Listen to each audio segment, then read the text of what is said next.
आज मैं चंडीगढ़, पंचकुला और मोहाली में आज मैं आया था और डॉक्टर बाबा साहब अम्बेडकर जी के जयंती के उपलक्ष्य में एक प्रोग्राम अपना ये पंचकुला में हुआ था। रिपब्लिकन पार्टी ऑफ इंडिया की तरफ से ये रवि कुंडली जी हमारे स्टेट के प्रेसिडेंट है, उन्होंने ये प्रोग्राम रखा था। तो बाबा साहब अम्बेडकर जी का योगदान बहुत बड़ा अपने देश के लिए रहा है। बाबा साहब अम्बेडकर जी समानता चाहते थे, समाज की जो विषमता है उसको खत्म करना चाहते थे। और बाबा साहब ने इस देश का संविधान भी लिखा है और देश का संविधान इतना मजबूत है कि देश का संविधान बदलने की हिम्मत किसमें भी नहीं है। राहुल गांधी, अखिलेश यादव, इन्होंने लोकसभा के प्रचार में नेगेटिव प्रचार किया कि संविधान बदलने वाला है और इसीलिए लोकसभा में हमारा काफ़ी नुकसान हुआ था। और नरेंद्र मोदी जी की सरकार ये विकास का एजेंडा लेकर आगे चल रही है। लोग जिसको पसंद करेंगे उनको सत्ता में आने का अधिकार है। 50-60 साल तक कांग्रेस पार्टी सत्ता में रही क्योंकि जनता उनके साथ थी। अभी 2014 से नरेंद्र मोदी जी के साथ में जनता दिखाई देती है और 2024 में सभी अपोजिशन में एक साथ आकर नरेंद्र मोदी जी को हम हराएंगे। ये संविधान बदलने वाले हैं, आरक्षण निकालने वाले हैं।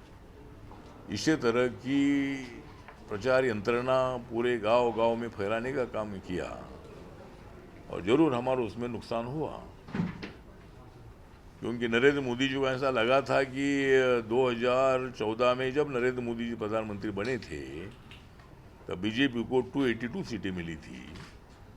अटल बिहारी वाजपेयी जब प्राइम मिनिस्टर बने थे तब बीजेपी को 182 सीटें मिली थी, लेकिन 1982 में बीजेपी की तो 2 ही सीट थी। मतलब 1982 में 2 सीट थी, बाद में कुछ बढ़ गई थी, लेकिन अटल बिहारी वाजपेयी के टाइम पर 182 सीटें, सबसे ज़्यादा सीटें बीजेपी को मिली। और जॉर्ज फर्नांडिस, नीतीश कुमार, शरद यादव, ममता बनर्जी, नवीन पटनायक, करुणानिधि, ऐसे अनेक सेकुलर नेताओं ने अटल बिहारी वाजपेयी के साथ मिलकर नेशनल डेमोक्रेटिक अलायंस की स्थापना की और जॉर्ज फर्नांडिस उसके चेयरमैन थे। तो तब मतलब ये सरकार बनी थी। तो नरेंद्र मोदी जी के टाइम पर उन्होंने कांग्रेस के भ्रष्टाचार पर बहुत बड़ा हमला किया। नरेंद्र मोदी जी का चेहरा विकास का चेहरा था और गुजरात के मुख्यमंत्री पद पर जब वो रहे थे 3-4 बार, तब उन्होंने गुजरात का अच्छा विकास भी किया था।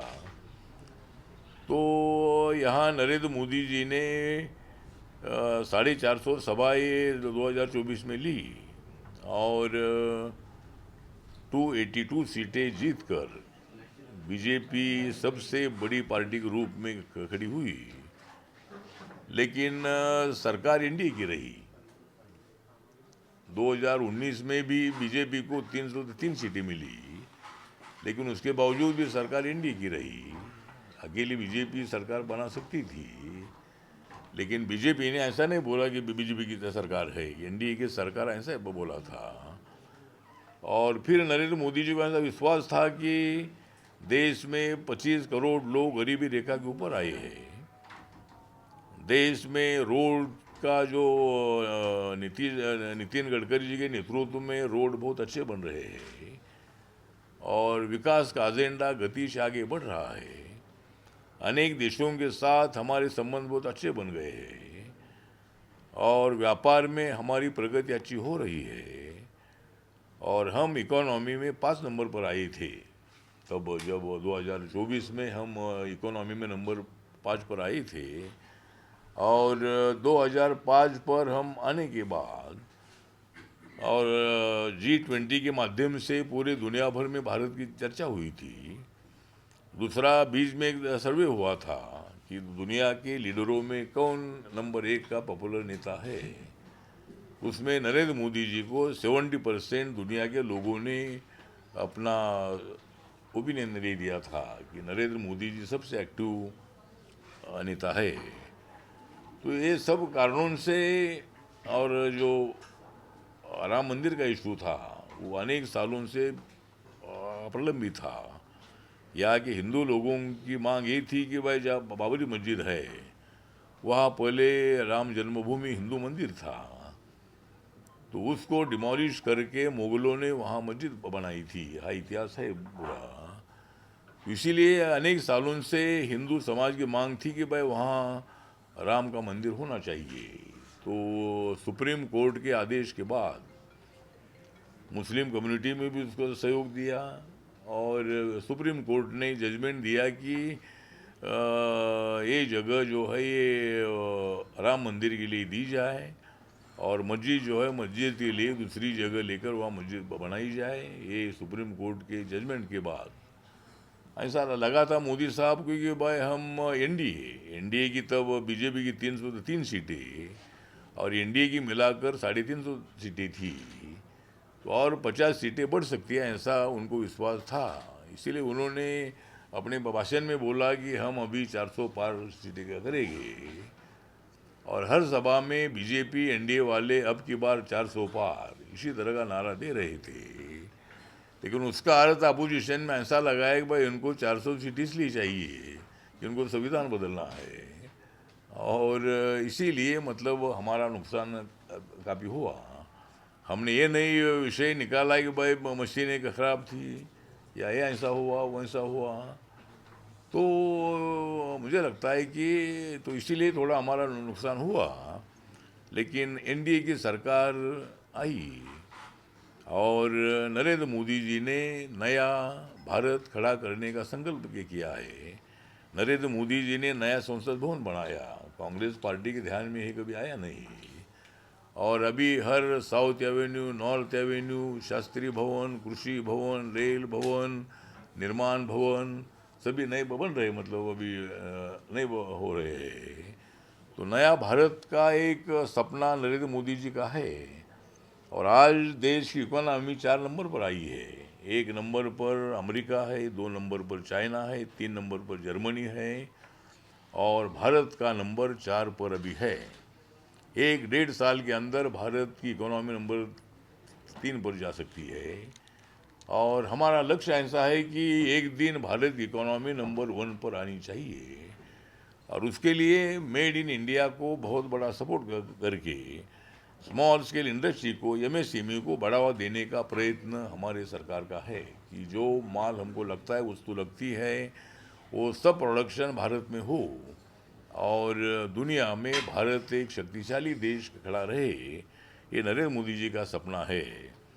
और मेरी party Republican party of India Maharashtra से बिलोंग करती है, लेकिन आज मेरे पार्टी का यूनिट 28 राज्यों में है और 8 केंद्र शासित प्रदेशों में है। मेरे पार्टी का जो नागालैंड में मेरे पार्टी के 2 एमएलए चुनकर आए हैं, वहाँ मेरी पार्टी रिकॉग्नाइज पार्टी है, वहाँ गन्ना किसान सिंबल हमको मिला है।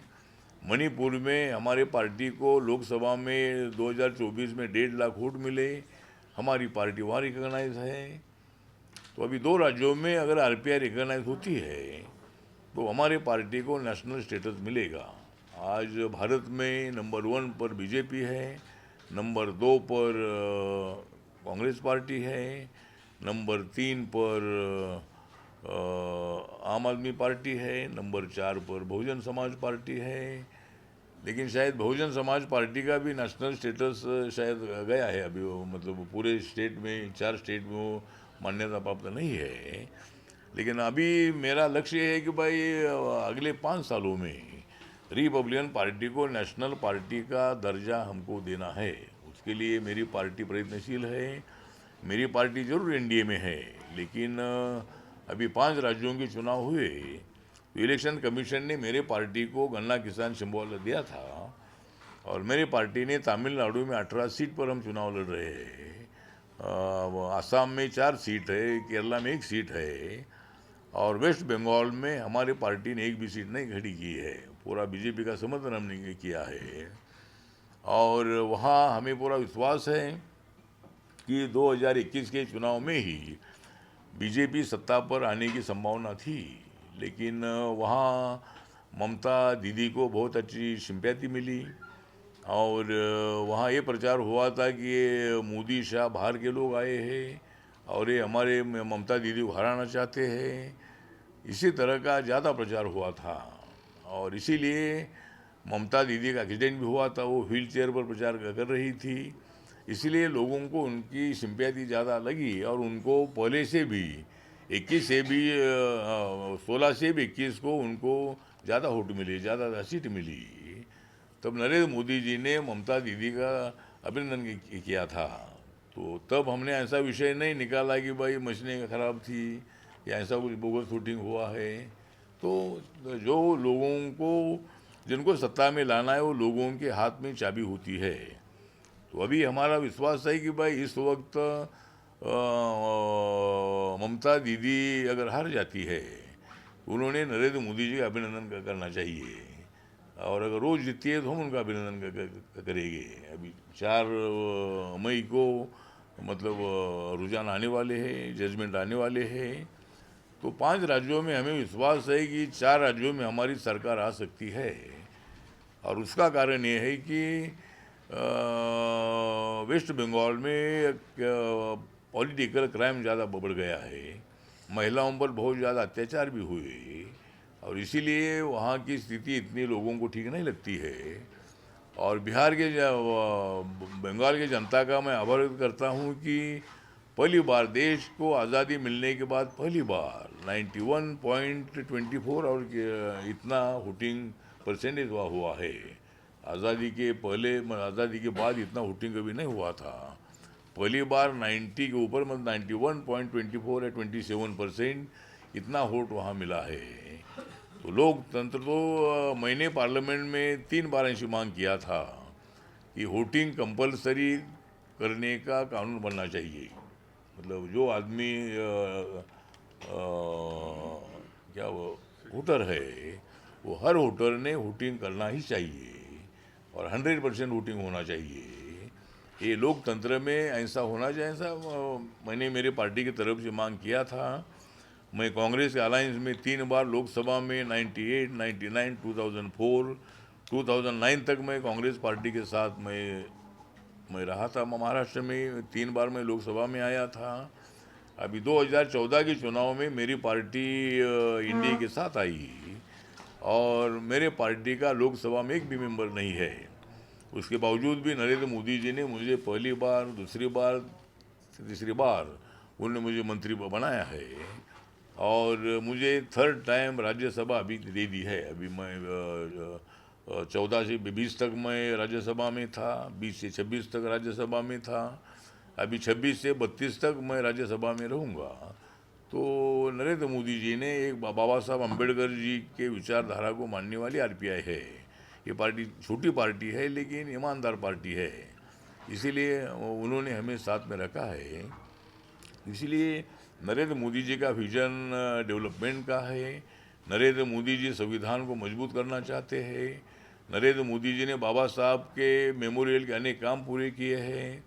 मुंबई में एक बड़ा स्मारक बन रहा है जहाँ बाबा साहब का अंतिम संस्कार हुआ था।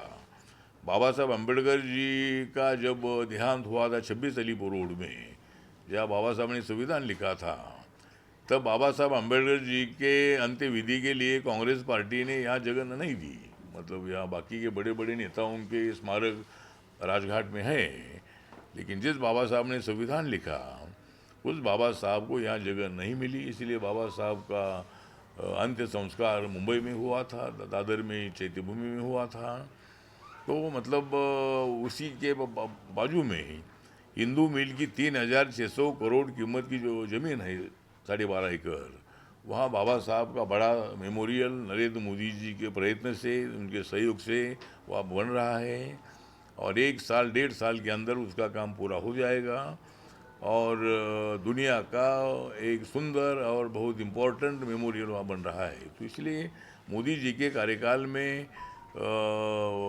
संविधान भी मजबूत हो रहा है और मोदी जी चाहते थे कि भाई महिलाओं को आरक्षण मिले, इसीलिए मतलब नया संसद भवन बनने के बाद नरेंद्र मोदी जी ने नए संसद भवन में एक अधिवेशन ले लिया स्पेशल, और उसमें महिलाओं को 1/3 आरक्षण देने का बिल पास किया, और एक कानून बन गया कि महिलाओं को 1/3 आरक्षण देना है।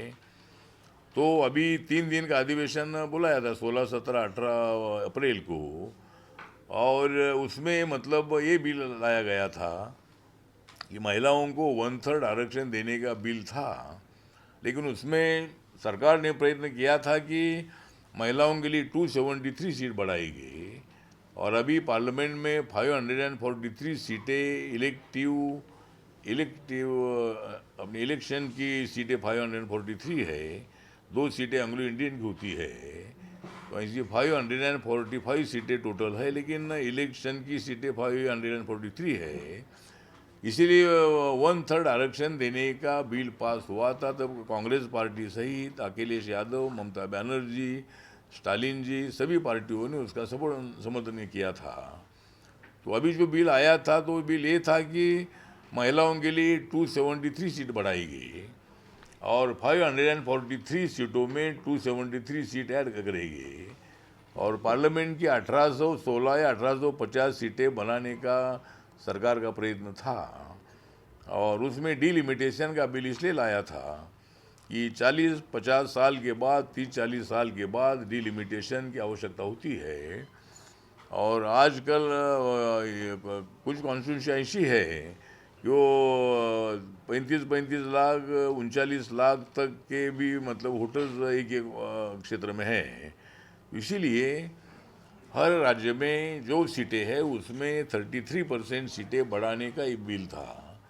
जिस तरह नॉर्थ के में अभी सीटें ज़्यादा ही है, लेकिन ये प्रचार किया गया कि नॉर्थ की सीटें बढ़ेगी और साउथ पर अन्याय होगा।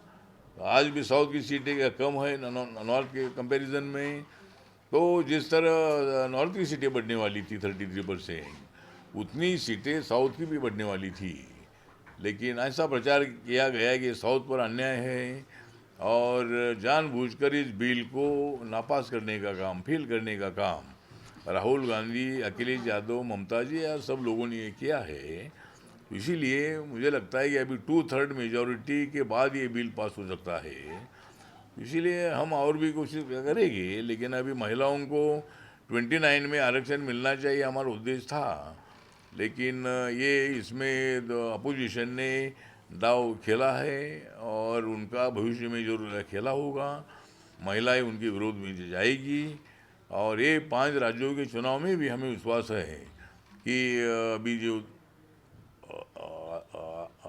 अपना दो राज्यों में जो चुनाव बाकी था, बाकी के 3 राज्यों के चुनाव हो चुके थे। तमिलनाडु, केरला और पांडिचेरी के चुनाव हो चुके थे। खाली वेस्ट बंगाल और तमिलनाडु का चुनाव बाकी था, तो वहाँ भी हमारी सत्ता आ सकती है। और केरला में भी लोग नया कुछ परिवर्तन चाहते हैं। इसीलिए हमारा प्रयत्न है कि भाई 5 राज्यों में हमारी सरकार आएगी, ऐसा हमें पूरा विश्वास है। खालू साहब, आपने बात की राज्यसभा की। आम आदमी पार्टी जो तीसरे नंबर की आप पार्टी बता रहे हैं, वो एलिगेशन लगा रही है बीजेपी पे कि ये कर रहे हैं। इनके जो 7 राज्यसभा मेंबर अभी बीजेपी में शामिल हुए हैं, वो कहते हैं ईडी का और सीबीआई का डर दिखा के बीजेपी जो है वो पार्टियों को तोड़ने का काम कर रही है, सरकारें बनाने का काम कर रही है। मुझे लगता है कि आरोप लगाने में कोई किसका मुंह, किसको कोई हम बंद नहीं कर सकते, हर एक बोलने का अधिकार है। लेकिन वो मतलब जो सांसद थे वो ही मतलब परेशान थे। अरविंद केजरीवाल जी ने भ्रष्टाचार के खिलाफ मोर्चा खोलकर दिल्ली की सत्ता ली, पंजाब की सत्ता ली, लेकिन दारू घोटाले में अरविंद केजरीवाल कई दिन तक जेल में रहे।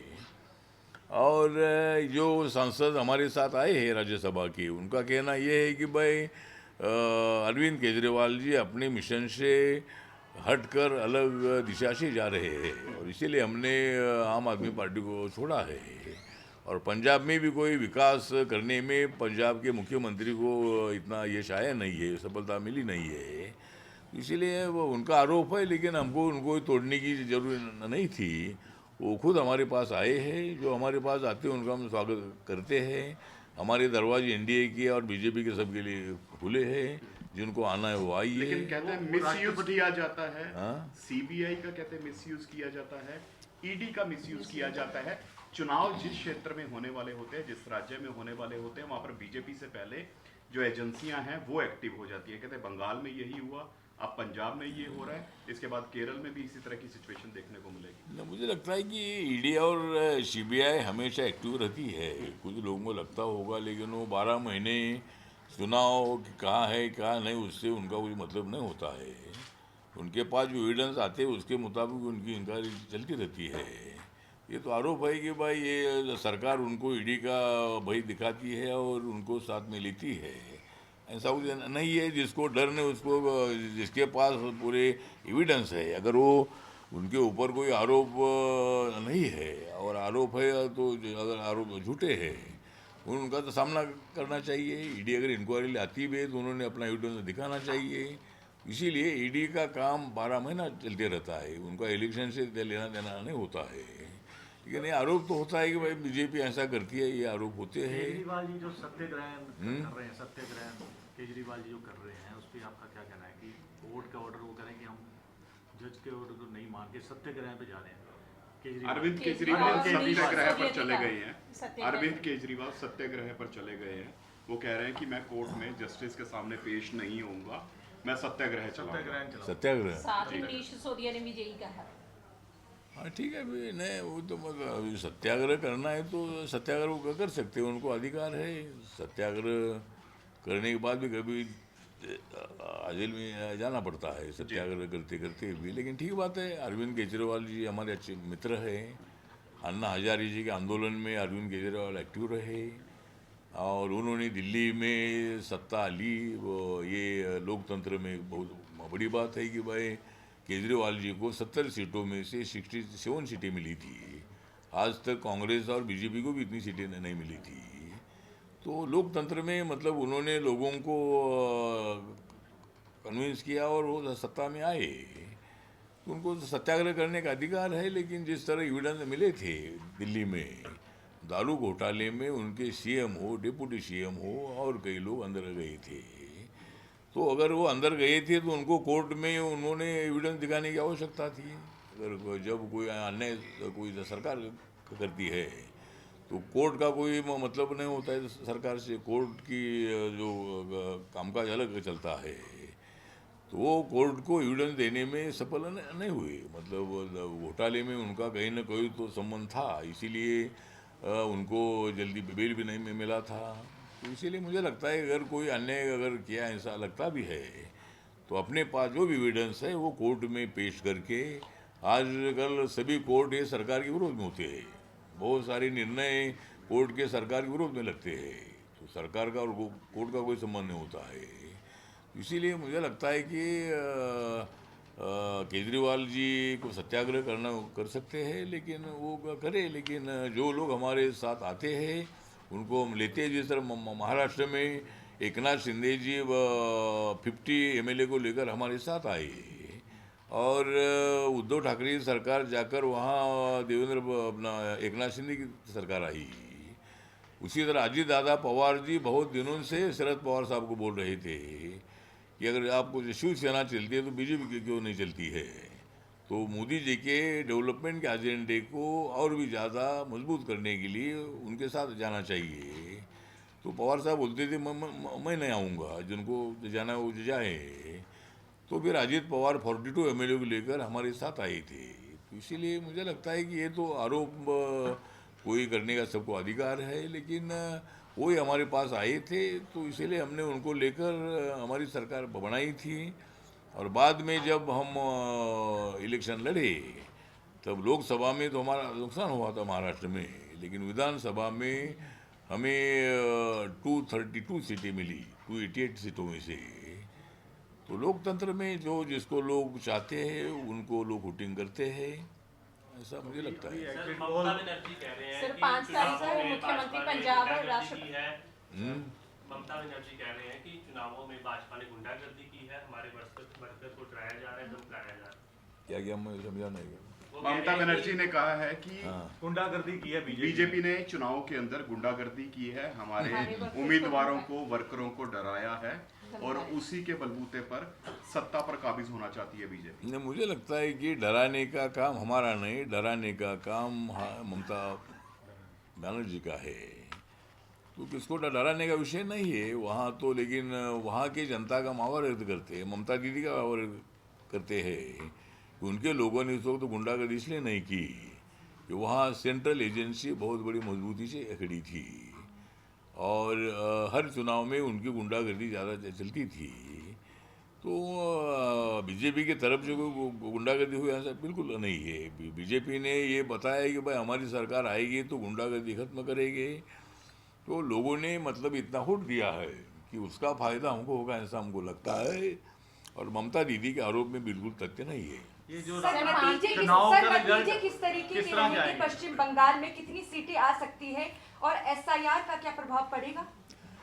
मुझे लगता है कि एसआईआर इसलिए है कि एक आदमी के नाम दो दो तीन तीन जगह पर है, तो वो नाम एक जगह पर रखकर दो जगह के नाम हटाने के लिए एसआईआर था। दूसरा एसआईआर इसलिए था कि भाई जिन लोगों का डेथ हुआ है उन अनेक लोगों के नाम आज भी मतलब इलेक्शन लिस्ट में हैं, उनके नाम हटाना एक दूसरा काम था। और तीसरा काम ये था कि अनेक लोगों ने वेस्ट बंगाल में गलत पेपर देकर बांग्लादेश के अनेक लोगों ने वहाँ अपना नाम डाला है, तो वो सब एग्जामिन करके उनका नाम हटाने के लिए मतलब वो एसआईआर था। ये कोई ममता दीदी के होटल्स को हटाने का बिल्कुल विषय नहीं था। और हमारा भी कहना है कि भाई इलेक्शन कमीशन ने लिस्ट अच्छी बनानी चाहिए। एक आदमी का नाम दो तीन जगह पर होता है और एक आदमी का नाम वहाँ होता भी नहीं है, ऐसा भी है। बहुत सारे लोग वहाँ बूथ पर जाते हैं और नाम नहीं इसीलिए वापस आते, ये भी बात अच्छी नहीं है। इलेक्शन ने उसके तरफ भी ध्यान देना चाहिए। दूसरा, एक पते पर अगर ये 10 बाय 20 का मकान है और वहाँ 30-40 लोगों के नाम होते हैं, तो वहाँ भी मतलब लिस्ट सीधी साफ सुथरी बनाने के लिए इलेक्शन कमीशन ने 5 साल काम करने की आवश्यकता है, मतलब इलेक्शन के पहले। तो इसीलिए मुझे लगता है कि एसआईआर इसलिए है, तो इसीलिए ममता बनर्जी का कहना है कि जो वोट काटे गए वो सब उनके वोट है, ऐसा नहीं है। कितनी सीटें आ सकती हैं सर? हाँ, तो हम सीट जिस तरह हमको 2021 में ये हुआ था कि बीजेपी की 3 सीटें थी 16 में, तो बीजेपी की 77 सीटें आई थी और बीजेपी की 95 सीटें ऐसी थी जो 1000, 2000, 3000 जा रही थी। तो जो मैंने पहले भी आपको बोला कि तब ऐसा प्रचार हुआ था कि लोग बाहर के आए, उसका सिंपैथी ममता दीदी को मिली थी और कांग्रेस और कम्युनिस्टों को मिलने वाला जो वोट था वो बहुत बड़ी संख्या में ममता दीदी की तरफ आ गया और इसलिए ममता दीदी 3rd टाइम वहाँ की मुख्यमंत्री बनी। तो अभी मुझे लगता है कि 5 सालों में महिलाओं पर बहुत सारे अत्याचार हुए थे, बहुत सारे लोग रोड पर भी आए थे। एजुकेटेड लोगों में भी मतलब ममता दीदी के गुंडागर्दी के बारे में सिंपैथी नहीं है। इसीलिए हमको लगता है कि भाई इस वक्त हमें बीजेपी को सत्ता में आने का मौका मिल सकता है। तो 200 तक हमारी सीटें चुनकर आएगी ऐसा हमको अनुमान है। मेरे पार्टी ने एक भी सीट खड़ी वहाँ नहीं की है, मेरे पार्टी ने पूरा समर्थन बीजेपी का किया है और 200 तक सीटें हमारी 294 सीटों में से 200 सीटें हमारी आएगी ऐसा हमें लगता है। पठावे जी, ये बताइए कि जितने भी मेंबर राज्यसभा के मेंबर आपकी पार्टी में जो गए हैं अभी समझौते जैसे भी गए हैं, उनके पंजाब में सबके घरों के बाहर गद्दार शब्द लिखा जा रहा है किसी तरीके से, जितने भी गए हैं उसके बारे में आप क्या कहना चाहते हैं? सभी जितने राज्यसभा मेंबर आपकी पार्टी में गए हैं उनके घरों के बाहर गद्दार शब्द लिखा जा रहा है, उसका काफी विरोध किया जा रहा है। नहीं, ठीक है, अभी विरोध तो होते रहता है। विरोध तो मतलब जिस तरह आम आदमी पार्टी के साथ लोग हैं तो जो लोग हैं इनके विरोध में आंदोलन भी कर सकते हैं और इनके पास भी लोग ये भी मतलब उनके खिलाफ आंदोलन कर सकते हैं। तो मतलब ये जो 7 लोग वहाँ आए हैं, अपने 10 लोग जो उनके राज्यसभा में थे आम आदमी पार्टी के, 7 लोगों ने निर्णय लिया है कि भाई मोदी जी देश का विकास कर सकते हैं, अरविंद केजरीवाल का नंबर यहाँ लगना बहुत बड़ा मुश्किल है। इसीलिए मतलब देश के विकास के लिए ना, अपने पंजाब के विकास के लिए ये 7 लोगों ने बीजेपी में आने का निर्णय लिया है। इसका मेरी पार्टी ने स्वागत भी किया है, और जिसको आंदोलन करना है वो कर सकते हैं। पंजाब के मुख्यमंत्री भगवंत मान जो हैं वो देश के राष्ट्रपति को मिलने जा रहे हैं इस मसले को लेकर, और ये भी बात हो रही है कि इन राज्यसभा मेंबरों की जो सदस्यता है वो रद्द की जाए, रिकॉल की पावर होनी चाहिए। नहीं, किस मुझे तरह से लगता है देखते हैं? कि भगवंत मान मेरे अच्छे मित्र है, वो लोकसभा में भी रहे हैं जी और उनको यहाँ पंजाब का मुख्यमंत्री बनने का मौका भी मिला। लेकिन कानून ऐसा है कि भाई पहले 1/3 मेजॉरिटी से कोई पार्टी में मतभेद होते हैं तो 1/3 लोग बाहर आते तो उनकी मेंबरशिप नहीं जाती है, ऐसा कानून था। लेकिन बहुत सारे जगह पर 1/3 लोग इधर उधर जाने लगे, इसीलिए बाद में कांग्रेस पार्टी के टाइम पर ही मोदी जी और बीजेपी अभी सत्ता में आई है, तो कांग्रेस के ज़माने में ये कानून बना है कि 2/3 मेजॉरिटी से लोग अपनी अलग पार्टी बना सकते हैं। जिस तरह महाराष्ट्र में भी जो मैंने अभी बताया कि भाई एकनाथ शिंदे 56 उनके मेंबर थे शिवसेना, उसमें से 40 मेंबर लेकर इधर आए।